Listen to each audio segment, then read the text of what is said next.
What's up, everyone? Welcome to Around the ACL. Michelle Thompson here with Trey Ryder and Jake Brannon. I am back. Thanks for the little break last week. You guys said I was at a women's retreat, but that was actually the week before. I was at my girls' trip in Nashville, Tennessee, having a blast. You were dancing on tables in Nashville. That's what no dancing on tables. No, we never got that rowdy at night. I will say, like, we were day drinking, and then we went to that Bluebird Cafe at night, so it's a little different vibe there. That's what they all say. But yeah, really, yeah. Oh, it was a nice tame girls' week in Nashville. We didn't do anything. We sat and drank tea and held hands and told stories around a campfire. Way too hard. Day one, we couldn't handle it. Day two, we were like barely out of the house at like 3:00. We were all just struggling. So we went a little hard day one, but I will say that's my first time in Nashville, Tennessee. Everybody knows I don't like country music, so everyone's like, "Why would you go to Nashville?" First of all, my friends chose it. I've never been there. I will say that is one of my favorite places I've ever been to in my life. Yes, I don't like country, but I love music. And I could just drink and listen to live music all day long. I don't even care what it is. And the fact that you can walk from place to place and just have bands. You can go to the same place, 3 different stories, bands. You don't like this song? Go to the next place. I mean, hang out with musicians all day, talk to them, request songs. There's no better way for me to spend my time. So I am a huge Nashville fan. I can't wait to go back. And we had a blast. And you guys held it down. So Trey, thanks for being me last week. Did a great job. And you guys had fun with the show. I threw you a new segment. You ran with it. You threw me under the bus, but you ran with it. And I appreciate it. That's what you're supposed to do. When you don't show up, you just throw them under the bus. That's what you're always supposed to talk bad about people when they're not able to defend themselves. And they can't defend. It's too easy, right? But we just came off of a great open in Brighton, Michigan. What was your weekend like, Trey? Yeah, it was a good amount of. I got to catch some cornhole throughout the weekend, so I watched a good bit, and it was. Like I said, kind of getting towards the last weekends before these signatures really ramp up. And, I know you guys have been on the road and you guys have been going to a lot of these different events. Going to opens and going to signatures. There's just something about the signatures, though, that just it's a lot. Like, even like I was just going through, we have a staff hotel list that we need to go through and look at. It's a longer list, right? It's just an overwhelming thing. So for us, it was just about kind of getting everything ready to get ready for the signature season, and because it's going to be here literally next week, if you can believe it or not. So my weekend was spent kind of chilling. I can't go there yet. It's going to hurt my head. Yep. Oh, you better buckle up, Meesh. I know. Well, we have the 1 weekend in April, and then we do have like 3 weeks off. Then it gets crazy in May. So I'm just like, I'm just getting through that. And then I feel like I can breathe because I've been away from my home for 3 weeks and I'm just here first day. So that's I can't true. You're like, I'm ready for someplace warm. Fort Lauderdale is going to be fantastic. We were, I know you weren't there, Trey, but when we were loading the truck up Sunday night, it was snowing outside while we were helping load the truck. So I'm ready to get. I like the snow as much as anybody else, but I'm ready to get out of that. It's March. It's springtime. Give me some nice weather. Give me baseball season. I'm ready for it. Yeah. Well, you can't already. All right. First of all, I can't believe he didn't take the opportunity to talk anything about basketball. He had the floor. He had the ability to just run with it. A lot of showtime left. I have plenty of opportunity to talk about basketball. All I heard out of that sentence was, I don't care about Maryland basketball because I just want baseball season to be here. That's what I heard, Michelle. I don't know if that's what you heard as 100%. Well, Maryland basketball, baby. I've already been messaging Cat Halbert. It's Florida hate week. Gators stink. Terps are going to roll, baby. Let's go. You didn't see when they won. So we're in the car. Let me set the stage here. Okay, we're at the gas station. Wally's out pumping gas. Maryland wins. Jake flings the door open, sprints in the parking lot. He's doing like hot laps, like zoomies, like a dog. Buzzer beater. And then gets back in the car, sits that down. He goes, I can't sit. Gets back up, runs out of the car. I said, Jake, if we were still driving, would you have opened the door like in a moving vehicle? Yes. 100%. Crazy. Honestly, though, as much as I like giving Jake shit, like appropriate response, I embrace the response, and I would have had the exact same response given the situation. Especially you guys. I know you guys don't know about Maryland basketball, but the last 4 Maryland basketball losses have all been basically buzzer beaters. So to finally have one go my way, I was ecstatic. I don't care what happens. I needed that personally, especially because they hit that 3 with 5 seconds ago. I was like, here we go again. We're going to lose in heartbreaking fashion again. So I really needed that, and I was great. I'm good. I'm good. So, and he was stoked when we got to the restaurant. He was in a great mood. I said that finally Grumpy Jake is gone. All right, let's get into it. We're going to start off with recapping our last open of the season in Brighton, Michigan. But just a reminder, at our signature events, there are open events for our amateur players. So please come and play. This just ends the open season for our pro and elites who have made it into the pro brackets. So we hope to see you at all of our events. After that, we're going to get into our best of 3. It's a new game invented by Nick Thompson. So he loves to invent games. So thanks to him. Get into our top 10 shots from Louisiana, and then we'll start talking about that first signature. So our winners were singles Jordan Power and doubles Mark Richards and Tony Smith. Well, I'm just going to stop there and get into it. I will say when Jordan Power won, he, of course, dropped to his knees, if you guys saw that on the live feed. And then he stood up and he said, I think he said something like, "What everybody thought you sucked," or something like that. And I yelled back, "Who said you sucked?" And then he said, nobody wanted to partner with me. And so this was a huge win for him and good redemption for sure, to prove, I think, to himself and to everyone out there that he can do it. There's people who would say, oh, he got lucky, things like that. He's out here to say, absolutely not. This is not luck. I dominated. And of course, Mark Richards and Tony Smith. Speaking of domination, Jake Brennan has set them on the trajectory to keep winning. It's definitely all because of Jake. It's not their talent. He said they were not good, and then look, here they are winning. Don't worry. I'll talk about that when it's my turn. Don't worry. I guarantee you will. But we're going to head over to Trey first. So, Trey, why don't you kick it off with singles? Well, singles, if we're starting first, I mean, how about JP, right? It's funny, as you get towards the end of the bracket, you start looking at who's going to win this thing, right? And you're looking at people and you're like, man, is Cash Chanmis actually going to come through and get this, or is Mark going to just play spoiler? And then all of a sudden Mark comes all the way back in game 1. Mark wins game 1 of his bracket, and he's going to game 2 in this double dip scenario. And all I just said in my head was, it's over, folks. It's done. Mark just made that epic comeback. He's going to win this bracket. He's going to cruise through. It's over. Well, then that didn't happen. So then I'm like, okay, who's in our final 4 of our bracket? Ooh, Tony Smith throwing really, really well right now. He just won doubles, going for a sweep. He's peaking at the right time. Tony Smith is taking this one down. I can just see it. It's over. It's done.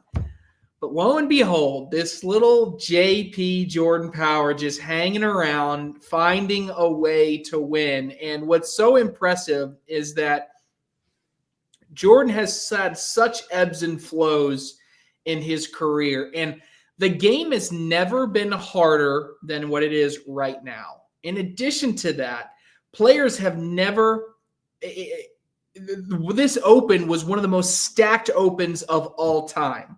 And if you polled everybody in the building and said, when was Jordan Power at his absolute best? I would bet that nobody in that building would have said now, right? And nobody would have anticipated him going on that run. And I think that's what makes it special, because Jordan has always been a psychological player, right? He's used it as both motivation, he's used to drive energy, but it's also been a roller coaster for him. When he's not playing well, it really bottoms him out. I also kind of put him in this Zach Aiken category of, he now sometimes plays in these Rock Hill regionals. He can't win a damn regional. Okay. You put him in Rock Hill, he can't do it. You put him in one of these toughest brackets across the country, really of the season. It actually, by the end of it, was the second largest Open of the season in Brighton, and he gets it done. And he does it by balancing elite level bag running with some timely shots, some good airmails, maybe an ugly roll here and there, but for the most part, he's really relying on that bag running. And I think this weekend, if anything, might have been a win for the bag runners, right? Because if you look at not only Jordan Power, you look at someone like Matt Guy. Matt Guy was also able to make a really, really deep run. And I think if there's anything that taught us this weekend is that if you can run bags at a really high rate and you can still airmail with the best of them, you're still going to be in contention to win any event. Maybe on average, those players aren't going to win the majority of events, but in the end, they can still compete at a really, really high level. I saw Jordan Power, some of his statistics, the amount of bags he was putting in the hole. I mean, it was impressive. I pulled his statistics through a 10-6 PPR across all the entire tournament between the bracket play and the finals. A 10-6 is a lot. That's putting a lot of bags in the hole. But I also think what's interesting is he only had a 0.3 DPR, which means he was winning games, a lot of close games. And my concluding thought here is that I think that is the key for someone like a Jordan Power, is that we've always talked about him winning the mental game, but he does it in a couple different ways. And if you're going to carry a tournament and win one of the toughest tournaments ever with just a 0.3 DPR, that tells me you play a lot of games that were close. He had 3 different games where his opponent was on 19. He mastered the ability to win it when it was close. And it couldn't be more fitting for someone like Jordan Power getting their first ever singles title heading into the signature season. Jake, what do you think? Yeah. I mean, it kind of, took everything that I was going to say about Jordan Power, because, what more else is there to say? I mean, what an incredible run. Unfortunately, I didn't have the opportunity to see a lot of his games until the very end, but I was just keeping track with the bracket. It was just super impressive, but it didn't really feel like he was doing anything fancy because he was so elite with running bags. I mean, he had high PPRs. He wasn't blocking. He wasn't, doing anything super manufacturable, if that makes any sense. He was just right down the middle every single time. Blocks weren't working. Dirty games weren't working because he was just going through everything. I mean, he had incredible PPRs all day long. And if you look at the Final Four match he had against Trey Birchfield, at one point, Jordan Power made 36 in a row midway through the game, and he scored 5 points. You make 36 bags in a row, and you only score 5 points. I may go insane. I'm trying that hard to score and only get 5. He was also at one point up 17-8 in that game, and Trey Birchfield held him off the scoreboard for 13 rounds. He got to 17 in round 20. He did not score again until round 34. And then he was still able to come back and take that win over Trey Birchfield. That was an incredible Final Four match. I mean, and then going into the overall finals against Tony Smith, it was another one of those scenarios where Tony Smith kind of blew through Cash, because we all thought Cash had the ability to win. Tony blew through that. So we thought, Tony's just going to run right through Jordan Power as well. But he didn't, because of this elite bag running style that Jordan Power had. This is a great win for him and a great confidence boost going into the signature season, not only for him in singles, but also for him and Cheyenne in doubles. If Jordan can do this in singles, there's no telling what their ceiling is in doubles with one of the best females of all time. How about this? 11 opens, 10 different singles winners, only Mark Richards winning more than one event. Real quick, got to give a shout out to Cash Shamness, man. That kid threw 220 rounds in junior singles on Friday and was able to come back through and win that. And he became the youngest person ever to win a pro bracket. So big shout out to him. Great things ahead for Cash Shamness. Yeah, couldn't agree more. Trey, tell us about doubles. All right, well, doubles again. How many different times can we come on here and just talk about Mark Richards and Tony Smith just continue to do it? In my eyes, they are. I saw this on social media, and I can't give credit because I forget who it was, and I saw it very quickly. But I think I saw a post where it said, "This is the team that we expected them to be last year." I mean, and if we fully think about what these guys can do, it should both excite us, but also I also want to pull back the reins a little bit at the same time. they have the opportunity, right, to be the best team of all time in a single season. I mean, truly, right? If they come out here and win 3 of these 6 signature events, maybe they go on to even win the world championship. We're talking about putting them in the GOAT category for an individual season. However, what could happen? Option number 2, exactly what happened to Adam Hisner and Trey Birchfield last year, which was dominated the Opens. The signature showed up and they just disappeared. We're like, what's going on? Are these guys not good anymore? Did they peak at the wrong time? But then, of course, they came back around and won the thing that mattered the most, which was the world championship. And so we still put them in our heads as one of the best teams of all time. And we think those 2 guys are some of the greatest players to ever do it. The third option is they peaked. And maybe they win one more event for the rest of the season, but from here, it's just downhill. I think that's what makes it exciting about watching Mark Richards and Tony Smith, is because we're going to get one of those 3 different results, right? And so one of those 3 different results is going to make the storyline for Richards and Smith that much more exciting. Mark Richards continues to build a list of titles. And if we look at it, guys, it's almost getting a little bit out of hand, the lead. He now has a 3-title lead on Trey Birchfield when we talk about the all-time title race. Then when we start throwing in Tony Smith, we hadn't been talking about Tony Smith in the all-time title race. Well, now we need to, okay? If you look at it, Tony Smith this season already has 5 titles. That has brought him all the way up to 14 total, which is 6th all-time. He's 1 away from tying Eric Davis. And if you remember, I kind of had a hot take earlier in the year that I thought Eric Davis was going to intro himself into that conversation in the all-time titles list. So Tony Smith himself is making a really, really strong case. A couple other teams just worth mentioning. It was good to see Justin Burton Jr. and Logan Chamberlain in the finals again. That gives me some hope that they're kind of back throwing at the level that I thought they could. And excited to see how they continue to build on this. Cheyenne Bubenheim and Jordan Power. Whew, you know what? If Jordan Power can throw like he did both in singles and in doubles, and Cheyenne, I don't think – somebody had a hot take on this show just saying that they were going to win a pro signature event this year, and everybody else on the call kind of laughed at them, okay? That was you, Meesh, that came in with that hot take. And, you know, I think it's possible now, especially if Cheyenne is starting to find a bag she really likes and Jordan has this confidence. This could be a really, really scary team to watch. But in the end, Richards and Smith, really, really scary. All right. Appreciate that, Trey. All right, Jake, doubles. Go ahead. Take it away. On the February 4th edition of Around the ACL, I sat at a long dining room table in an Airbnb in New Orleans, Louisiana. We had just coming off the Albuquerque, New Mexico Open and another lackluster performance from Mark and Tony.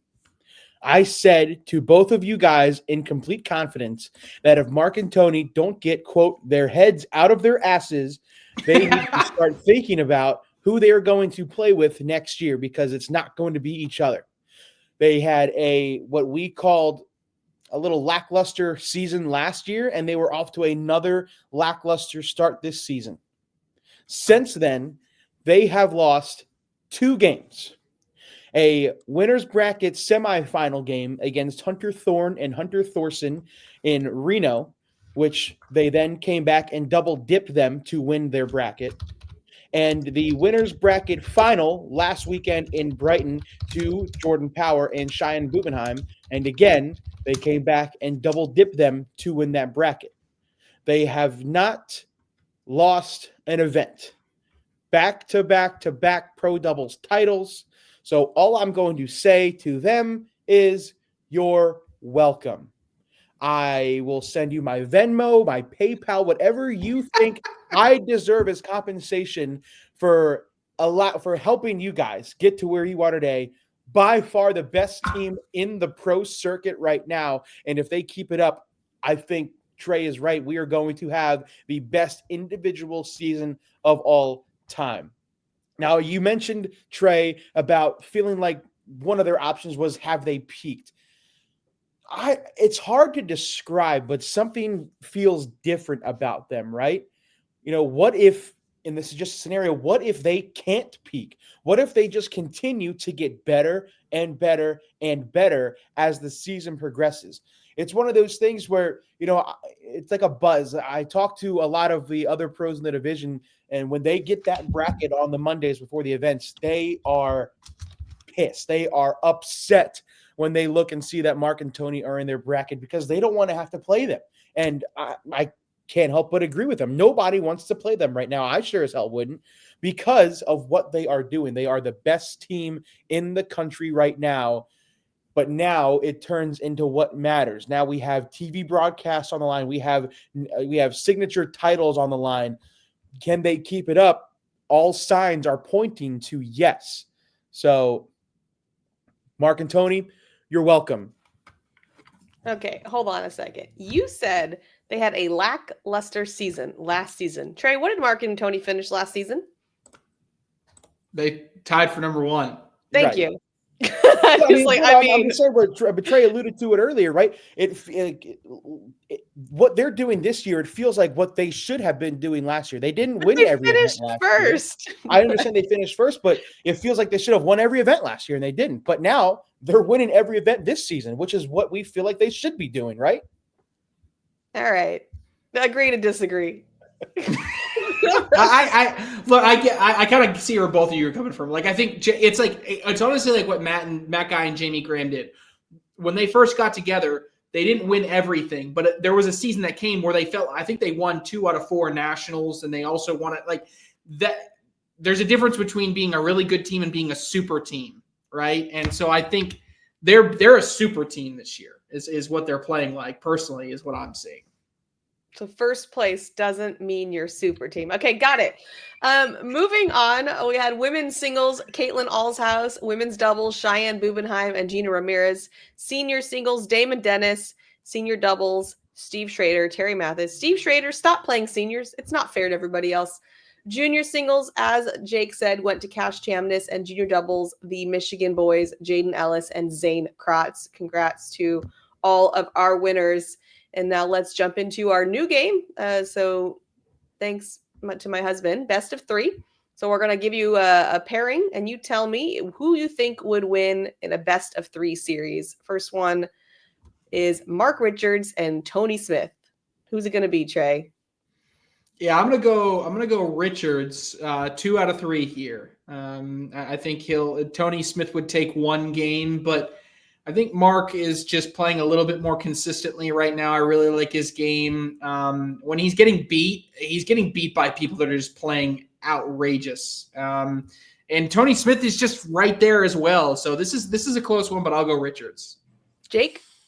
So when I was looking through this all seemed really cool. And I remembered that on the advanced stats tab in the ACL player app, you can do player versus player comparisons. You can punch both of these players in and see their records for the entire season. So that's what I did for all of these, just to get like a kind of a baseline. So this season, Tony and Mark have played each other in singles 3 times. Tony is 2-1 against Mark, including 1-0 at opens.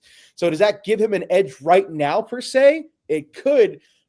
But I think I got to go the other way with Mark right now, man. Mark's, has those 2 singles titles. I mean, besides, Cash, the only person he's lost to in the past couple events have been Josh Quinn and Cash Chamness.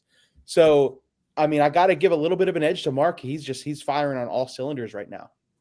Sarah Cassidy or Sam Finley, Trey? I'm going to go Sam Finley. I think my answer may have been different 6 to 8 months ago. I think Sarah has shown over the past couple seasons she's been a little bit more consistent. But right now, Sam Finley is on a heater. She was even really good again this weekend in Brighton, Michigan. Sam, whatever you're doing over there at Plato's Closet, keep doing it. I don't know if you're working so much that you're not able to practice and that's helping, or the teenagers got their stuff in line, so you're able to practice a little bit more. But whatever the recipe is right now, you just need to keep doing that, because she is – I think there's a case to be made for her being the best woman in the world right this second. Yeah. Jake? Sarah Cassidy and Sam Finley have played each other 3 times this season, and Sarah has won all 3 games. She is Sam's kryptonite. And if you ask Sam, Sam will say, I will play anybody but Sarah. So that is a good point. The crazy thing to me is because it also shows stats. 70 rounds these two have played against each other. In those 70 rounds, Sarah Cassidy has thrown a 10.6 PPR. Sam Finley has thrown a 10.36 PPR and is 0-3. So I really think this comes down to how the board conditions are. Because if they're fast, Sarah's running away with it. But if those board conditions are slow and Sarah and Sam Finley can, dirty up that board, I think Sam has it in the bag. But I think I'm going to have to go with the curve here. I think Sarah wins. Maybe Sam squeaks a game out, but like Trey said, Sarah is Sam's kryptonite. So give me Sarah Cassidy. Zach Aiken, Logan Dupler, Trey. Well, I know where Jake is going here. So I will I'll take Zach Aiken right now. I think he's really, really good. However, I kind of expected a little bit more out of Aiken. And Dupler is kind of more coming back on the up. So I'll go Zach Aiken, but I think it'll be close. I'll go Aiken 2 out of 3. Jake? Zach Aiken is 2-1 over Logan Dupler this year, but Logan Dupler has the more recent win coming from the Albuquerque Open. But I agree. I think I have to give a slight edge to Zach Aiken. I mean, I think his only losses were to Matt Guy, and he made his bracket final in Brighton, Michigan. So I think Aiken's still good as a top 5 player in the world. I know you don't agree, Mr. Number 8 for Zach Aiken. And trust me, I talked to Zach Aiken. He gave me an earful about that in Brighton, Michigan as well. So thank you for that. But no, I think Zach Aiken takes it 2 out of 3. Sammy Soto, Logan Chamberlain. I might move Zach Aiken down to 11. Just Oh my goodness. Yeah, add fuel to the fire. Icy. Sammy Soto or Logan Chamberlain. This one's tough. Give me a reason to go Logan. Just give me one reason. I'm going to go Sammy. Won. What do you mean? I know. I'm going to go Sammy, though. I think Sammy's got a little bit more of an upside here right now, the way he's been throwing. So I'll go Sammy Soto 2 out of 3. Jake?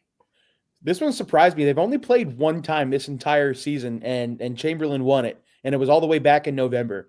But I think I may disagree here. I think Sammy Soto and Logan Chamberlain, they both have a pro title, but Logan has won it more recently. So it almost makes me think that Logan is the hotter player right now compared to Sammy Soto. So I'll take Chamberlain 2 out of 3. It'll be a close one. It'll be a good one, but a slight edge to Logan Chamberlain right now. Steve Schrader, Damon Dennis. You know what? Give me the truck driver. Give me Steve Schrader right now. He's on a heater. Let him keep riding it, at least for the short term. I think Damon Dennis over the course of the season will end up getting more. But right now, give me Schrader. Jake? This one was by far the coolest one. Trey, just random. They played 8 times this year. What do you think their record is against each other? 50-50. 4-4. They've both won 4 and lost 4. Damon Dennis has a 9.43 PPR in those 8 games. Ooh. Steve Schrader a 9.42. Oh my goodness. Of a difference in PPR between the two. Maybe a little lower than I would have anticipated. Yeah. But I think I'm going to give a slight edge to Damon Dennis here. I mean, he does have those 2 recent wins against Steve Schrader in Brighton this past weekend. But I think these are far and away the top 2 seniors in the entire division. Jamie Graham and Jeremiah Ellis. Talk about throwing, gas on a fire. I'll take a 3-0 sweep for Jamie Graham. Whoa. Aggressive. Whoa. Aggressive. Oh. Jamie Graham. What have we seen from Jeremiah Ellis? Give me one thing that I've seen in the past 6 months. But I've seen the Facebook status. I've seen the T-shirts. Like, he's having fun. Let him keep having fun. I think he's going to win the tournament, but he's having a good time. I think that sophomore slump. I talked about it earlier. I didn't say that. I didn't say that. You said that. I'm just saying I'll take Jamie Graham. Jamie Graham has played Jeremiah Ellis one time. It was that early bracket singles match in West Monroe. Yep, that Jamie Graham won. Give me Jamie Graham. I think Jeremiah may squeak out one game, but I think Jamie Graham just has his number right now. All right. There you have it. So thanks to Nick, for the new game. I think it's pretty fun. I like that one. That's a fun one. I enjoyed that and one. you can look it up. I think that's cool to have the actual stats of what's true. That'll be fun when they start playing more games against each other. All right, let's get into our top 10 shots back in Louisiana. We're going to start off at number 10. That's Colby Shear with a 2-bag drag. You got to get a bag in here. Colby's going up. And he gets them all. Big shot. Colby. By the way, Colby look great. What was that? I love the new pro jerseys this year. They look great. They do. They look so good. I love them. That was a good shot, too, by Colby Shear. Could have been maybe a little bit higher, but it was a good shot, nonetheless. Okay, number 9, Jamie Graham with a 2-bag drag. That was it.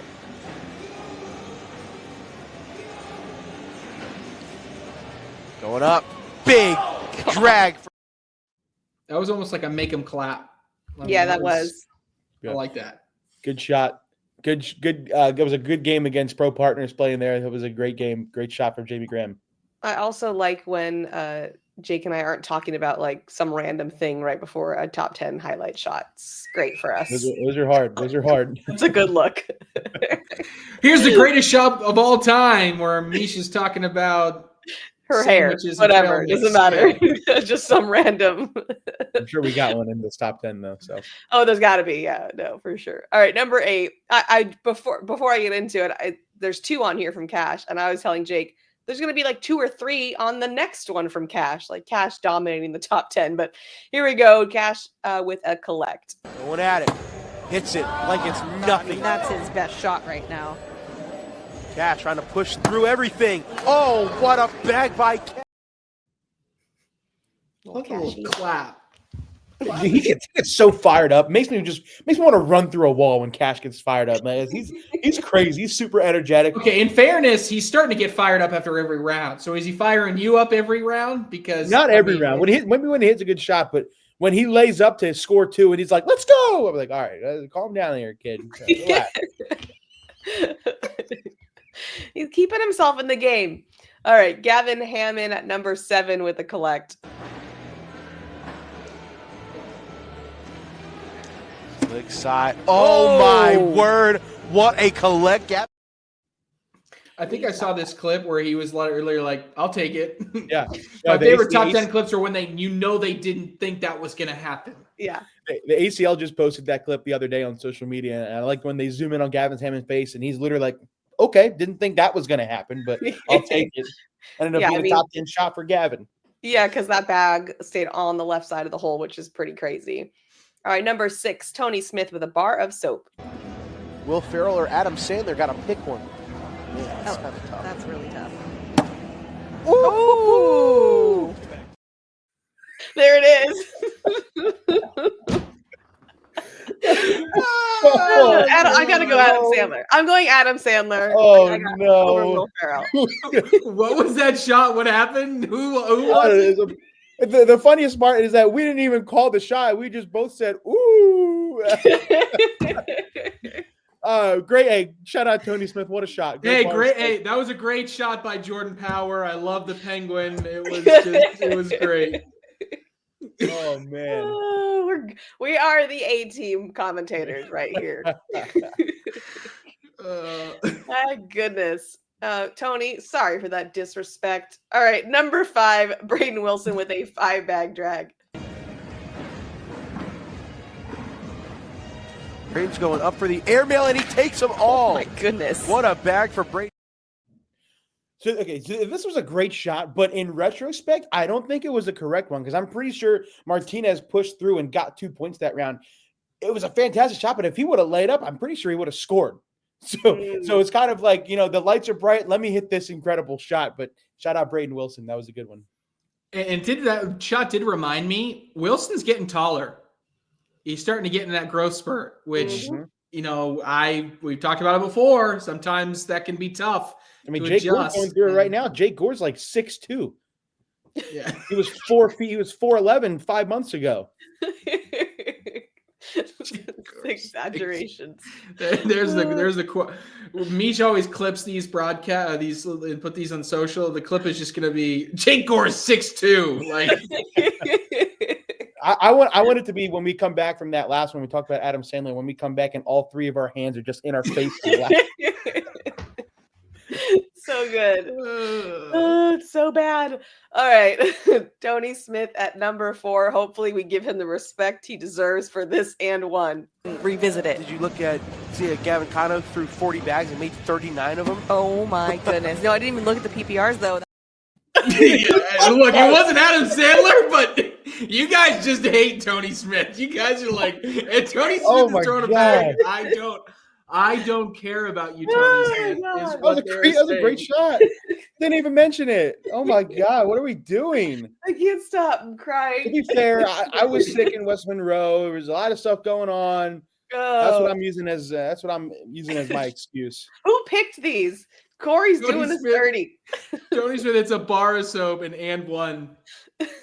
Nothing. Radio silence. What do you guys want to do for dinner tonight? Oh, okay. That's a new theme for the rest of the year. Tony Smith, when he's getting ready for a big shot, we'll just nothing. Crickets. Oh, Number gosh. 3, Cash Chamness with a Penguin Collect. Okay, it's got some life here. Oh, what a shot! Pulls that. We're so focused on Cash. Yeah, you guys are locked in on Cash, especially throwing penguins up in there. I mean, I'll say this much. Cash, one thing that he's really, really good at, I think his strength, people can talk about the roll, the whatever. He has a subtle ability to kind of navigate around bags, like kind of just hop over corners. And it's not a true roll, but he's just kind of skipping over corners. And he's getting really, really good at it. I think that's his best shot right now. Yeah, I think you're right. Number 2, Jackson Gore with an and one. Got a bag back there as a bumper Annie or a back. What am I trying to say? Yep, I don't know. Back. Oh, it's an and one clean, good shot for Jack. I cannot with that word. That was a good shot by Jackson Gore. I think he got clipped out, but Tony Forbes gave him a little fist bump when he hits it. That was a pretty nice shot from Jackson Gore there. Jack is aggressive. I mean, I see it here at the regionals. He isn't afraid to hit anything. Oh yeah. And our number 1 shot goes to Ryan Hart with an airmail drag. The hotel. He said they drove for 13 hours, but they spread it over 2 days, so they had like a hotel stay in between. Oh my goodness gracious, Ryan Hart! I did not think. Go ahead, Jake. I'm like, what's happening? I really like this at number 1 because mostly had no idea this was going to happen. I mean, I thought that bag was out of play. I thought he was just going to slide in, especially with AJ and his partner on 16. I mean, you missed that, the game's over. And he's just like, screw it, whatever. Airmail, boom, drag, whatever. Who cares? Shades of Brandon Selmeyer Teams Championship 2022. Mm-hmm. I think he's kind of like opposite side. Just a little corner of a bag, line drive, kind of airmail, clips it, flips it over. I was going to say shades of James Baldwin.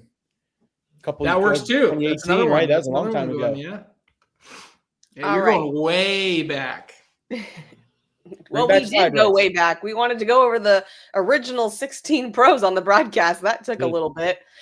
So shout out to that. And then the picture of the pros with Cash when he was that age, which was a baby. Yeah, I was so mad I couldn't do the 16th. I had 15 of them off the top of my head, and I was like, who is this damn 16th person? Sorry, Trey Kelly. I forgot. Oops. All right, so this is a shout out to Jake, who came up with this game. I was saying, hey, I really want to talk about the signature, but we don't have the brackets yet. And Jake said, let's try this. So we're going to go over, under. I'm going to give you a player or a team and a placement, and you tell me whether you think that they'll finish at signature number 1, over or under. The first one is Ethan Walker, 3rd in his bracket, Trey. That's really good. Thank you. I came up with that in 5 seconds. I love it. Can I say push? Gosh. No, can't say push. It's not over, under, / push. Do you see that on there? Okay, is over worse? I would say over would be worse. Yeah, like finishing 5th, 7th, 9th, whatever. Okay, if over is worse, he's gonna hate me. I'm gonna go over.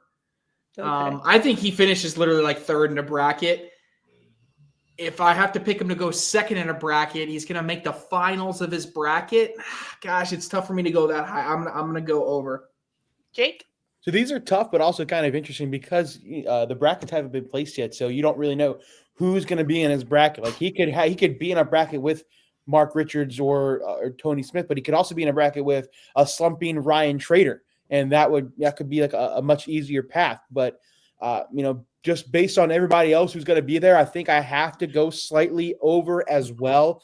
I could very easily see him with a third, or maybe he drops the game early and finishes fourth or fifth in his bracket. But yeah, it's tough. That's right there, though. Third is a great number for him.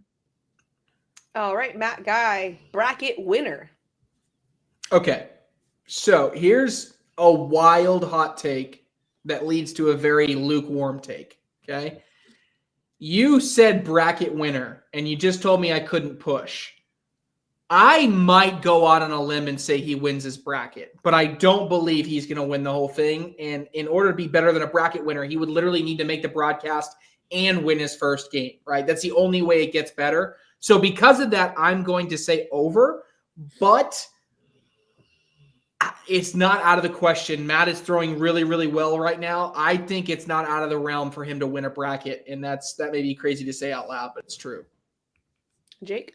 Yeah, Matt Guy, we haven't really talked about him at all this season, and then he comes to Brighton, Michigan, where he finished second overall last year in that crazy game to Jeremiah Ellis. He has a fantastic run in doubles with Brett, and then makes his bracket final in singles as well. I think, this is a perfect opportunity for Matt to get his confidence back before the first signature. And we know he has history with the kickoff battle, with that first signature. So screw it, I'll go under. Why not? Why not? Why not? Trey's out of his mind right now. Why not? Screw it. I think it goes the same way. If Matt Guy gets a really good bracket draw, because he's not going to be one of the top 1 or 2 seeds, if he gets a good bracket draw like he did in Brighton, he could very easily make a deep run. Absolutely. Yeah, I was just starting to say Jake chose Matt Guy. We'd always do our bracket winners at the events and the opens, and he chose Matt Guy for his bracket, and he was right. But, brackets are finalized on Monday. When they come out, I'll see what his bracket placement looks like, and I'll let you guys know what I think. Okay. Eric Davis, 5th in his bracket. I'll go under here. I like a fourth in bracket would put him at a top 15 finish. He's a top 15 player in the country right now. If he finishes 5th or worse, that's a disappointment for him. So I expect him to do better. Jake? I'll go under for one reason and one reason only, something that we for some reason have not mentioned once. Signature number 1 is round limited. Eric Davis, the best round limited player in ACL history. I think he has a very solid chance of at least making it to his bracket final, if not better. Give me under for sure. And one other thing we didn't mention is not only is it round limited, we're in Fort Lauderdale, hot, humid, sticky. So keep that in mind as well when we make some picks next week. Jordan Power, Cheyenne Bubenheim, bracket winner.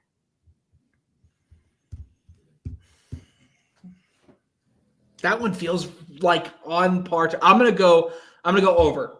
I'm gonna say they can make a bracket final, maybe second in bracket, top 10 finish, but they're gonna come just short, I think. So I'll go. But with 4 brackets, they're gonna avoid Sammy and Gavin. They're gonna avoid Mark and Tony. I'll say over. We'll say 5th. Jake? I think the singles win that Jordan had last weekend is going to propel him and propel his chemistry with Cheyenne to a new plateau that we have not seen yet. And with Trey said, with 4 brackets, they're gonna miss Sammy and Gavin. They're gonna miss Mark and Tony. I think I'm gonna give them under. I think they win their bracket and then do some damage on the broadcast as well. Ryan Wiedenfield and Ryan Smith, 5th in bracket. That feels pretty dead. I'll go under. I'll say 4th or 3rd in bracket. They feel like a better team. Again, if you do 5th in bracket, you're talking about a 17th place finish overall. This is a team that's going to flirt with the top 10 every single year. So if they're going to repeat that, you expect them, and they're going to be seated correctly. So I'll say better than that. I'll go under. Jake? Wholeheartedly agree. I want to go under as well. Ryan Smith is a big question mark for me this season. I don't think he's performed that well at these opens, but him and Ryan won doubles in Brighton last year, and then they had another really solid finish this year as well. So again, another team who's getting hot at the right time. Depending on how their bracket lays out, I think they have a really solid chance to make a deep run. I'll take under. I got top 2, top 3 for them. Jay Rubin and Ryan Trader, 7th in bracket.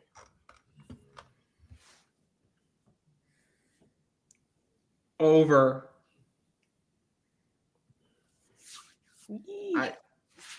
I'm not bought in.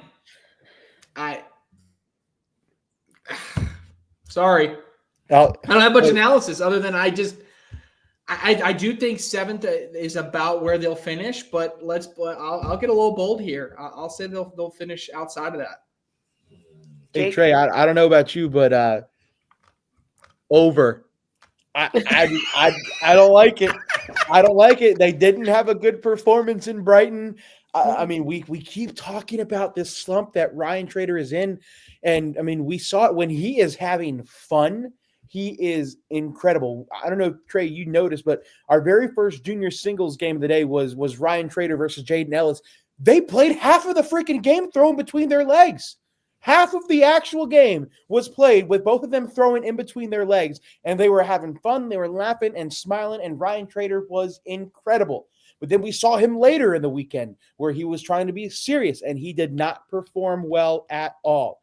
So it just goes to show me that until he can get through this mindset of learning to have more fun rather than, trying to actually be competitive until he gets out of the slump, I cannot buy any Ryan Trader stock right now. I'm selling it. I'm sorry, Ryan. Proved me wrong. I'm over for me. Don't like it. Yeah. It's funny. I just made a post yesterday about the play state and the flow state. And it's like some people, and I think especially at his age, like the flow state is when you're locked in serious in the zone, tunnel vision. And that's where most people will be exceptional. But some people need to play in the play state, which is just the fun, carefree, no stress. And I think that it would do him well to go back to that. Because I guarantee that's where it's where we all start. We all start in the play state, and then some of us transition to be more serious. But I totally agree, and it's a bummer to watch because he's a kid, and I hate that for kids. All right, time for hot takes. Trey, what do you got? All right, I'm cheating a little bit because I have access to these lineups that not everybody else does yet. But I just got the Florida Freeze versus Kentucky Colonels matchup lineup for what we're going to see on TV on the main broadcast court in Fort Lauderdale. The Kentucky Colonels, of their 10 players, are starting 4 players under the age of 18. I am going to take the Young Guns in a big upset over the Florida Freeze. Okay, I took them. I think the only one. Matt Guy takes because I'm gonna, now that I've seen it, I'm probably gonna change mine because we already put in those picks. I may have already picked the Freeze, but Matt Guy takes down Fisher Hamilton in singles. Cash Chamness upsets Alex Rawls in singles. Okay, and I also like Rule and Finley maybe to give Bubenheim and Chris Kingsbury a run for their money in doubles. Ethan Farias, Emax, and Cameron D'Ambrosio also playing for the Colonels in addition to their Crew Cup team. So it's hot. I think the Freeze are a really, really good team. But, hey, some early start of the year magic with some young guns. I'll take them. Jake? Yeah, since I won't be on around the ACL next week, I'll give both of my signature predictions. It's an event in Florida. I think Alan Rawls and Chris Kingsbury take down pro doubles. And then on the singles side, round limited, give me Eric Davis to take down pro singles, baby. Okay. Let's go. All right, I like it. And my hot take is that at some point at the signatures, if Tony Smith hits the best shot of his life, Jake and I will be talking about lunch. So there we go. That's all we got. Thanks so much for joining us, and we'll see you all next time.